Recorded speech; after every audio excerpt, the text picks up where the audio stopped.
You wake up one morning and time feels different. The world outside is the same. The sky stretches endlessly, cars hum along the streets, people move about their routines, but something inside you has shifted. A strange awareness gnaws at the edges of your mind. Life is passing faster than you expected. You try to recall the past year, and it collapses into a blur of routines, obligations, fleeting distractions. It wasn't supposed to feel this way. There were moments of joy, of struggle, of waiting, so much waiting. But where did it all go? How did time slip through your fingers like water, even as some days felt unbearable in their slowness? Here lies the paradox. Life is short, but the mind makes it feel long. When you were a child, summers stretched into eternity, and a single afternoon could be an adventure. Now, weeks vanish like seconds, and even the most meaningful experiences feel alarmingly brief in hindsight. And yet, within a single hour of anxiety, regret, or boredom, time drags like an unbearable weight. Why does life seem so cruelly inconsistent? How is it that a single moment of suffering can feel endless, while years dissolve like a dream upon waking? More disturbingly, if the mind is what makes time feel long or short, then are we truly experiencing life as it is? Or are we trapped in an illusion of our own making? You felt it. The acceleration, the distortion, the unsettling way your memories betray you. But what if I told you, this isn't just a trick of perception?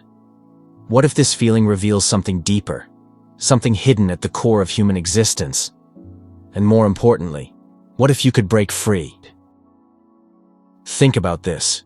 If time itself is constant, then why does it feel so different depending on our emotions, thoughts, and circumstances?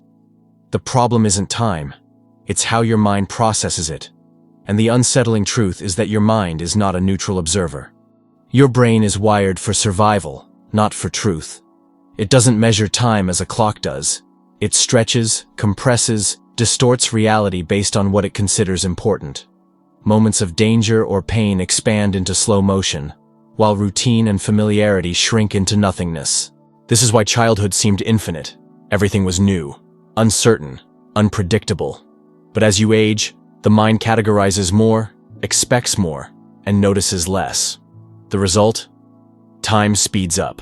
Psychologists call this the telescoping effect, the illusion that distant events were more recent than they actually were.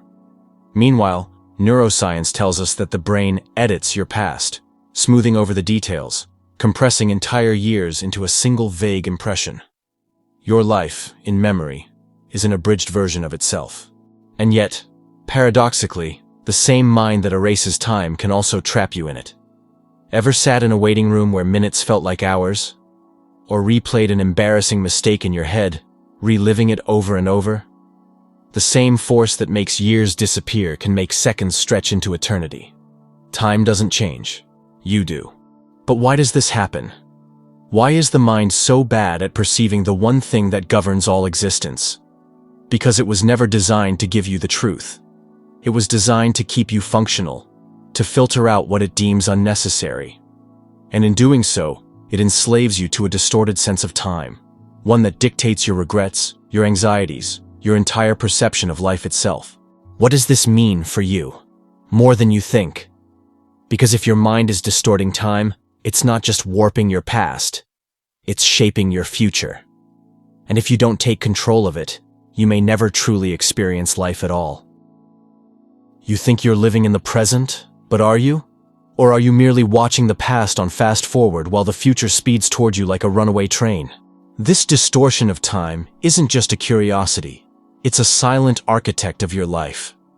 It determines whether you feel fulfilled or restless, whether you chase goals or abandon them, whether you look back at your life with satisfaction or regret. And the most terrifying part? It happens without you realizing it. Consider this. The majority of your days are not spent in awareness, but in habit loops. Your brain, in an effort to conserve energy, reduces most of your daily experiences into automatic behaviors. You wake up, check your phone, go to work, eat, sleep, repeat. The more predictable your life becomes, the fewer new memories your brain encodes. As a result, days blur together, weeks vanish, and years compress into a single flash of recollection. This is why time accelerates as you age. Not because life is actually moving faster, but because you are experiencing less of it. But this problem runs deeper. The mind doesn't just erase time, it weaponizes it against you. It traps you in nostalgia, making the past seem golden and the present dull. It fills you with anxiety, making the future feel urgent yet unreachable. It convinces you that time is slipping away, even as it tricks you into wasting it. And society, it feeds this illusion. You are bombarded with distractions designed to steal your attention and compress your days into a series of fleeting dopamine hits. Social media, news cycles, endless entertainment. They keep you locked in a constant present while your real life fades into the background. So, ask yourself, are you truly living?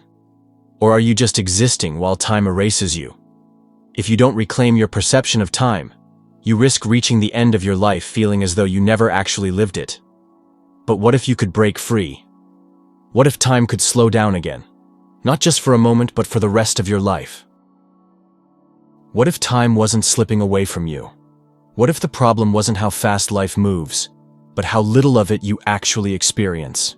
The key to slowing time isn't found in clocks or calendars. It's in how you engage with reality. Your mind has been conditioned to filter life into routines, to compress experience into efficiency. But what if you did the opposite? What if, instead of running on autopilot, you forced your mind to wake up? Look at how children experience time. They are fully immersed in each moment. Every day is an adventure. Every experience is fresh. Every second holds weight. Time stretches because they notice everything. This is your way out. You don't need more time. You need more awareness. Break the script, interrupt the cycle, change your patterns, do something new every single day. Not for the sake of novelty, but to shatter the illusion that life is predictable. Travel, learn a new skill, take a different route home, speak to a stranger. These small acts disrupt the mental compression of time, forcing your brain to store more, notice more, experience more. And there's something deeper. Presence. Time shrinks because you live in your mind more than in reality. You ruminate on the past, you anticipate the future, but you rarely exist in the now.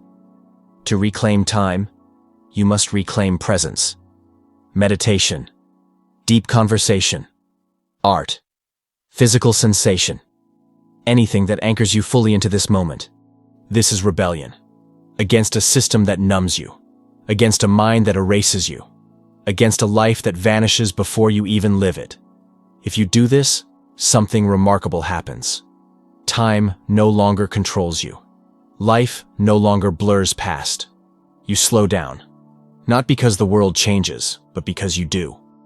And when you truly wake up to life, you realize something even more profound, something that changes everything. What if time was never something you had to control? What if the reason life feels fleeting isn't because it's slipping away, but because you were never meant to hold on to it in the first place? Here's the final, most unsettling truth. Time is not yours. It never was. You've spent your life trying to grasp it, to slow it down, to make sense of its flow. But time is not a possession. It is a river, indifferent to your resistance. The more you try to hold on to it, the faster it runs through your fingers. The only way to truly experience time is to let go of it. Think about your most vivid memories, the ones that feel frozen in time. Were you thinking about time when they happened? Or were you so immersed in the moment that time ceased to exist at all? Time doesn't matter when you are fully alive. And that is the final realization. Life is short only when you are absent from it. You've been conditioned to believe that time is an enemy, something to manage, to fear, to regret. But the only way to escape its grip is to surrender to it. To stop counting days and start living them. To stop fearing the future and start creating it. To stop trying to stretch time and instead fill it with meaning. This is the paradox. The less you chase time, the more of it you feel. So don't try to make life longer. Make it deeper. Make it richer. Make it so full that, when the end comes, you do not beg for more. You simply smile, knowing you have lived. Because in the end, The measure of life is not in its length, but in its depth. And the only thing standing between you and eternity is your ability to be here now.